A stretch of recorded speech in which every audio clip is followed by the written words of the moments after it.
Chemical reaction, rusting of iron हो गया, ठीक है। तो ये अगर मान के चलो कोई चीज आप जलाते हो तो किसके प्रेजेंस में जलती है, ऑक्सीजन के प्रेजेंस में। बिना ऑक्सीजन के प्रेजेंस से एब्सेंस में कोई भी चीज जल नहीं सकती, तो उसको फिर हम लोग केमिकल रिएक्शन बोलेंगे। कोई भी चीज अगर जलती है, combustion of anything that is the chemical reactions, ठीक है जी। तो केमिकल रिएक्शंस ये होती है। कुछ केमिकल रिएक्शंस जो होती है स्लो होती है, कुछ केमिकल रिएक्शन जो होती है वो फास्ट होती है, कुछ केमिकल रिएक्शंस जो होती है वो मॉडरेट होती है। क्या होती है, मॉडरेट होती है। जैसे मान के चलो कि जैसे मैंने दो चीज, एक ऐसे टेस्ट ट्यूब लिया, टेस्ट ट्यूब में मैंने कोई ऐसे बंद टेस्ट ट्यूब, इसके अंदर मेरे पास क्या है, मान के चलो कोई मैंने एसिड ले लिया, हाइड्रोक्लोरिक एसिड ले लिया, ठीक है, सारी को समझ में, और इसमें कोई मेटल के पीस में डाल रहा हूँ, तो उसमें अगर कोई कलर चेंजेस वगैरह होते हैं या कुछ और भी तरह की चीजें होती हैं, तो हम बोल सकते हैं कि वो केमिकल रिएक्शन वहां पे हो रहा है, ठीक है। तो केमिकल रिएक्शन की यहाँ पे डेफिनेशन हम देखेंगे। तो सबसे पहले जो डेफिनेशन लिखते हैं यहाँ पे, it is the process in which two elements or two compounds combines each other to form new compounds are known as chemical reaction। जैसे सपोज कीजिए कि A प्लस B एक साथ रिएक्ट करके C प्लस D बनाते हैं। क्या बनाते हैं, C प्लस D बनाते हैं, ठीक है जी। अब यहाँ पे आगे तो इस साइड की चीजों को रिएक्टेंट बोलते हैं। रिएक्शंस और इधर तरह की चीजों को हम लोग क्या बोलते हैं, प्रोडक्ट्स बोलते हैं। क्या बोलते हैं हम लोग, प्रोडक्ट्स बोलते हैं, ठीक है। देखिए in chemical reaction only rearrangement of atoms of reactants takes place. In other words, atoms of reactants is not converted into atoms of products। Product के एटम्स में वो कन्वर्ट नहीं होते, वो क्या होता है, रीअरेंज होते हैं। क्या होते हैं, रीअरेंज होते हैं। जैसे देखो Mg plus O2, Mg plus O2 equals to MgO। हमारी बात समझ में। अब यहाँ पे मैग्नीशियम और ऑक्सीजन ने एक दूसरे के साथ क्या करी, कंबाइन करके MgO बना दिया। लेकिन इसका मतलब ये नहीं कि मैग्नीशियम का एटम जो है ऑक्सीजन के एटम में बदल गया, नहीं। मैग्नीशियम का एटम अभी भी मैग्नीशियम का ही है, ऑक्सीजन का अभी भी क्या है, ऑक्सीजन का ही है, लेकिन कंबाइन होने के बाद ये मैग्नीशियम ऑक्साइड के एटम्स हो गए। क्या हो गए, ये मैग्नीशियम ऑक्साइड के। यहाँ पे जो प्रोडक्ट बनेगा उसकी केमिकल प्रॉपर्टीज और फिजिकल प्रॉपर्टीज इसके केमिकल और फिजिकल प्रॉपर्टीज से क्या होगी, इंटायरली डिफरेंट होगी। क्या होगी, वो डिफरेंट होगी। ऑल्दो एटम्स में कोई कन्वर्जन नहीं हुआ, ये मान लेते हैं कि एटम्स में कोई भी कन्वर्जन नहीं हुआ, उसके बावजूद भी जो प्रोडक्ट बनेगा उसका जो केमिकल और फिजिकल प्रॉपर्टीज होगा वो रिएक्टेंट्स के फिजिकल और केमिकल प्रॉपर्टीज से क्या होगा, वो बिल्कुल अलग होगा।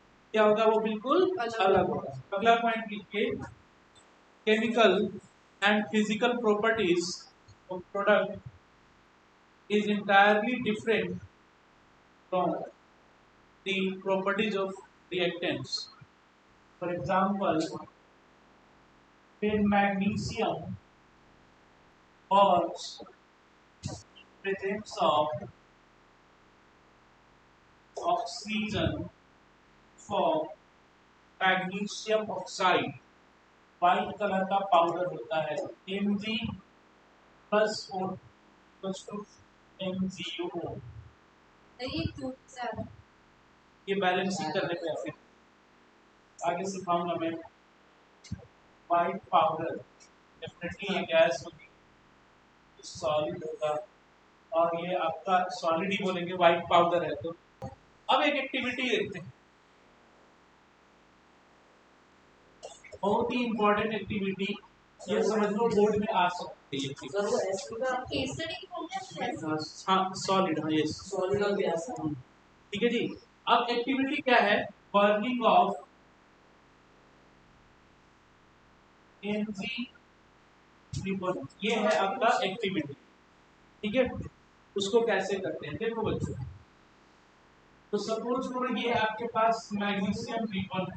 अब किसी भी चीज को अगर खुले में आप छोड़ दोगे, किसी भी चीज को, तो क्या होगा, उसके ऊपर एक लेयर बन जाती है, मॉइस्चर और ऑक्सीजन की मेल से एक लेयर बन जाती है, ऑक्साइड की लेयर बन जाती है। क्या बन जाती है उसको?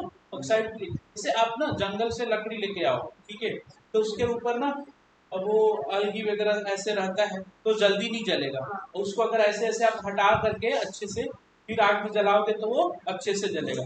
तो मैग्नीशियम रिबन के ऊपर भी ना ऐसे क्या होगा, ये ऑक्साइड के फिल्म रहेंगे। क्या रहेंगे? A layer of magnesium oxide deposited on the MG ribbon.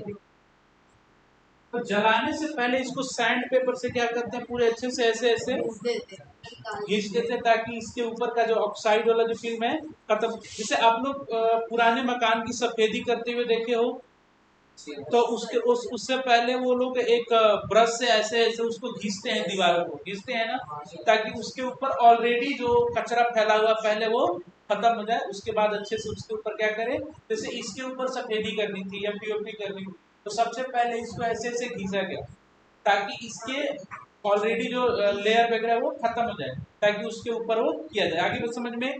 तो सबसे पहले सैंड पेपर से क्या करेंगे, इसको हम लोग पूरा रब कर देंगे, और रब करने के बाद इसको क्या हो जाएगा, इसके ऊपर का ऑलरेडी जो मैग्नीशियम ऑक्साइड का जो लेयर है वो क्या हो जाएगा, खत्म हो जाएगा। उसके बाद इसको हम लोग जलाएंगे। ठीक है, अब आते हैं मैग्नीशियम रिबन। अब यहाँ पे हमारा ये मैग्नीशियम रिबन हो गया। इसको पकड़ने के लिए थोड़ा सा हम उसको ऐसे टोंक से ऐसे पकड़ लेते हैं, ठीक है। और यहाँ पे हम नीचे एक चाइना डिश ऐसे रख देते हैं, ठीक है, ताकि ये जलेगा तो उसका जो पाउडर है हम नीचे क्या करेंगे, कलेक्ट करेंगे। आगे बात समझ में? तो जब ये जलता है ना, तो फिर व्हाइट कलर का पाउडर मैग्नीशियम रिबन को ऐसे हम लोग जलाएंगे, जलाएंगे, और ऑक्सीजन तो एटमॉस्फेयर में है ही, तो जलेगा।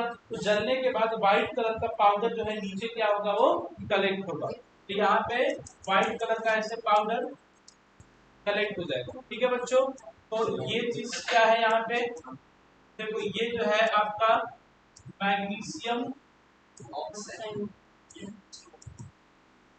ऑक्साइड है, इसका फॉर्मूला होता है NgO, और व्हाइट कलर का क्या होता है, व्हाइट पाउडर होता है।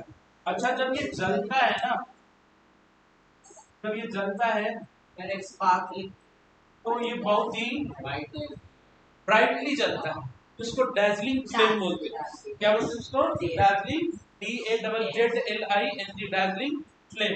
तो लिखेंगे यहाँ पे कुछ पॉइंट वर्क करके हम लोग लिख देते हैं। सबसे पहले आप लोग बना लो, उसके बाद मैं इस एक्टिविटी के बारे में लिखवाता हूँ। तो लिखो पहला स्टेप, पहला point, take a 2 centimeter long magnesium ribbon, clean its surface by rubbing sandpaper for burning. Second point, hold MG ribbon by pair of tongs at one end and heat the other end. Help of burner. Third point, magnesium ribbon burns white dazzling flame. The point, magnesium oxide of white powder collected China dish. So at last की China dish की क्या होगा, white powder collected in China dish. अब यहाँ पे question ये पूछता है, क्वेश्चन ये बनता है यहाँ पे बच्चों, क्वेश्चन कि why magnesium ribbon rub with sandpaper before burning. जलाने से पहले मैग्नीशियम रिबन को हम लोग सैंड पेपर से रब क्यों करते हैं? हाँ, in order to remove the magnesium oxide layer already deposited on its surface. तो क्वेश्चन इसके ऊपर ना यही वाली फिगर बना करके दे देगा, ठीक है, और उसमें एक्स वाई जेड डाल देगा, ठीक है, और फिर पूछेगा कि identify X Y Z, what is the colour of, ऐसे करके, ठीक है। तो उसके ऊपर भी मैं पहला क्वेश्चन की हो गया। दूसरा क्वेश्चन में ये आगे बढ़ो, नेक्स्ट स्लाइड में जाऊं क्या? सेकंड क्वेश्चन देख लो, क्वेश्चन नंबर 2। ऐसे ये बर्नर है,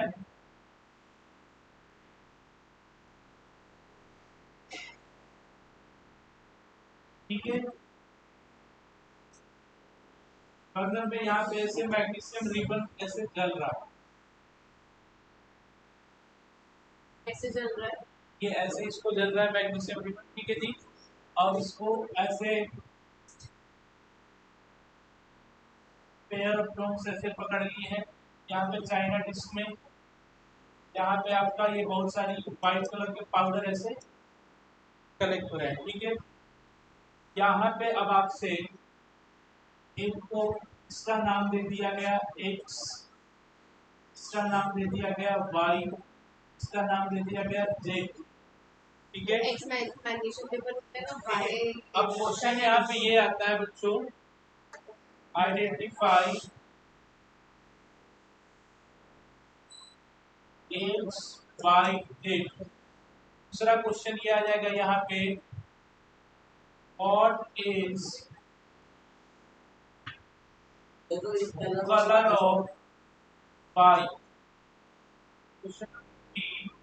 What is of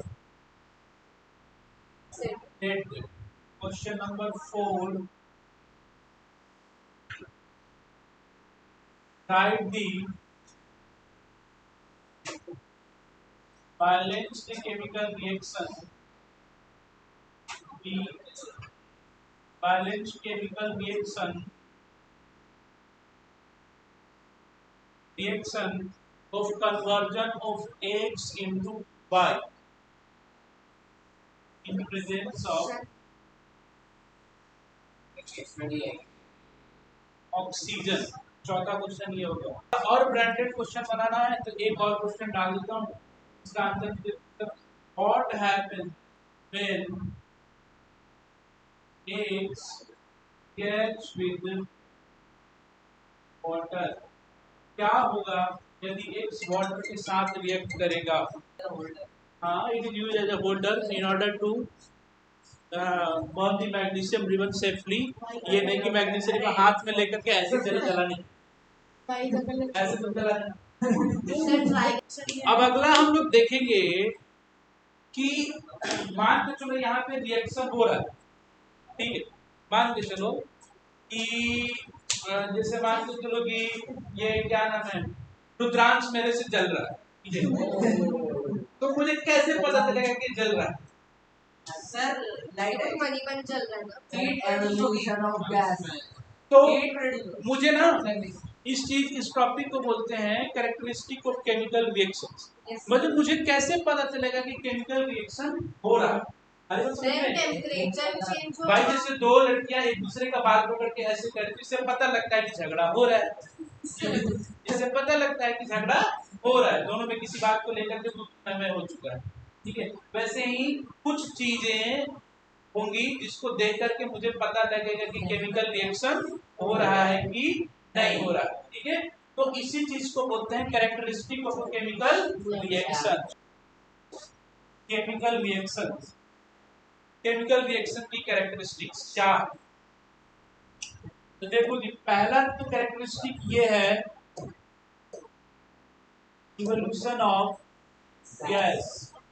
मान के चलो कि आपने कुछ किया और उसमें से कोई गैस बाहर आ रही है, ठीक है, ठीक है, तो उसको क्या बोलेंगे हम लोग? केमिकल बोलेंगे कि हम लोग केमिकल रिएक्शन हो रहा है। तो दूसरा क्या हो सकता है? Formation of heat, precipitate, precipitate कोई चीज, जैसे मान के चलो कि पानी के ऊपर आप थोड़ा सा सरसों का तेल गिरा दो, तो वो तो उसमें सोल्यूबल नहीं है, मस्टर्ड ऑयल सोल्यूबल नहीं है, तो उसके ऊपर क्या करने लगेगा, फ्लोट करने लगेगा, तो इसको प्रेसिपिटेट बोलते हैं। या पानी में सर्फ डाल दो तो उसमें झाग बन जाता है, तो उसको क्या बोलते हैं कि प्रेसिपिटेट हो गया। जो चीज अगर मान के चलो दो लिक्विड है एक्स और वाई, अगर एक्स वाई में सोल्यूबल नहीं है तो प्रेसिपिटेट हो जाएगा। जब भी प्रेसिपिटेट हो रहा है तो समझ लो कि वो चीज उसमें सोल्यूबल नहीं है, उसमें सोल्यूबल नहीं है।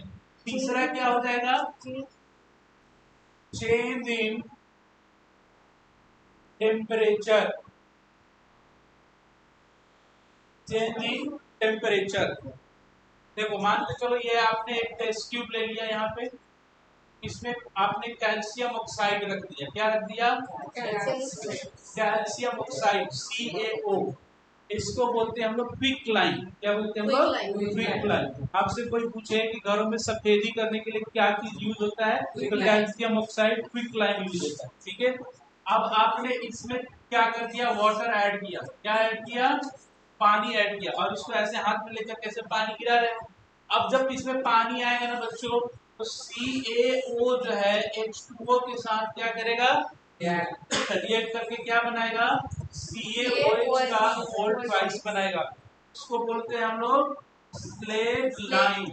क्या बोलते हैं लोग, स्लेट लाइन या कैल्शियम हाइड्रोक्साइड, ऑक्साइड। तो एक चीज होगा कि जैसे जैसे ये रिएक्शन आगे बढ़ेगा, ध्यान से सुन रहे, जैसे जैसे ये रिएक्शन आगे बढ़ेगा यहाँ पे हीट रिलीज होगा। क्या होगा, ये एक्सोथर्मिक रिएक्शन, हीट रिलीज होगा। तो ये जो टेस्ट ट्यूब है वो गर्म हो जाएगा। क्या हो जाएगा, ये गर्म हो जाएगा। अब इसे आप पकड़ के नहीं कर सकते। जब रिएक्शन करते समय स्टार्ट किया था तो ऐसे आप उसमें डाल रहे होंगे, लेकिन कुछ समय के बाद ये क्या हो जाएगा, टेस्ट ट्यूब पूरा गर्म हो जाएगा। तो इसीलिए जो लोग क्या बोलते हैं वो नहीं, लाइफ के बारे में नहीं जानते कि कैसे क्या करते हैं, इसलिए उसको ग्लव्स पहना दिया जाता है कि क्या पता कौन से रिएक्शन में हीट रिलीज हो, कौन से रिएक्शन में हीट रिलीज ना हो। और आपको तो गर्म लगेगा, आप छोड़ दोगे ऐसे, टेस्ट ट्यूब नीचे गिर के फट जाएगा, तो भाई लाइफ वाले का तो नुकसान हो जाएगा। चौथा है change in colour,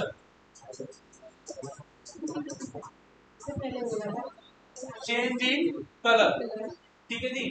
change in colour, colour भी अगर चेंज हो रहा है तब भी हम लोग बोलेंगे कि क्या है, केमिकल रिएक्शन हो रहा है, ठीक है। देखो अगर मान के चलो, मैं बताता हूँ आपको, CaOH का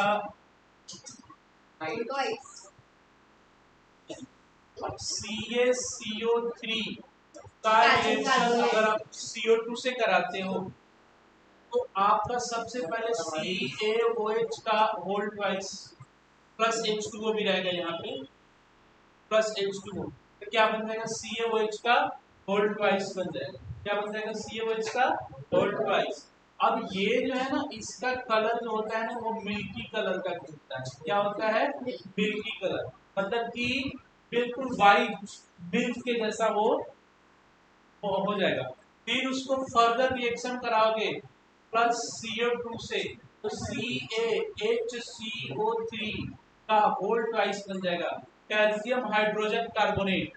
तो अब ये बिल्कुल क्लियर सॉल्यूशन होगा। क्या होगा, क्लियर सॉल्यूशन, मतलब कि अब ये जो मिल्की कलर है ना, कलरलेस में बदल गया। किसमें बदल गया, कलरलेस में। तो बताओ मिल्की से कलर चेंज हुआ कि नहीं हुआ, हुआ ना। तो इसको क्या बोलेंगे कि केमिकल रिएक्शन भी यहाँ पर भी क्या है, हो रहा है। पांचवा जो है वो ये है change in state. Physical state अगर चेंज हो रहा है तब भी हम बोलेंगे कि केमिकल रिएक्शन हो रहा है। आगे बात समझ में, तो आपसे पूछे कैरेक्टरिस्टिक्स ऑफ केमिकल रिएक्शन कितने हैं, तो 5 है, ठीक है। 5 केमिकल चेंज है, ठीक है जी। अब इसमें देखो, अब चेंज इन टेम्परेचर की दो कैटेगरी है। एक वो जिसमें जो कंटेनर है उसका टेम्परेचर राइज कर जाए, और एक वो जिसमें कंटेनर का टेम्परेचर और डिक्रीज कर जाए। जिसमें राइज करेगा उसको बोलेंगे हम लोग एक्सोथर्मिक, रिएक्शन, इसमें हीट जो है रिलीज होगा और ये एंडोथर्मिक रिएक्शन, इसमें हीट का गेन होगा।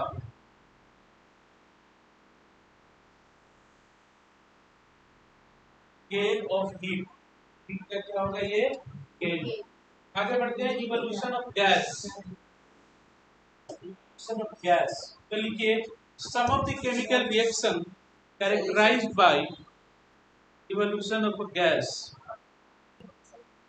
पहला एग्जांपल लिखिए, reaction between zinc granules and dilute sulfuric acid characterized by evolution of hydrogen gas. It means when zinc granules react with dilute sulfuric acid, then zinc sulfate is formed. Zinc sulfate is formed, and hydrogen gas evolved.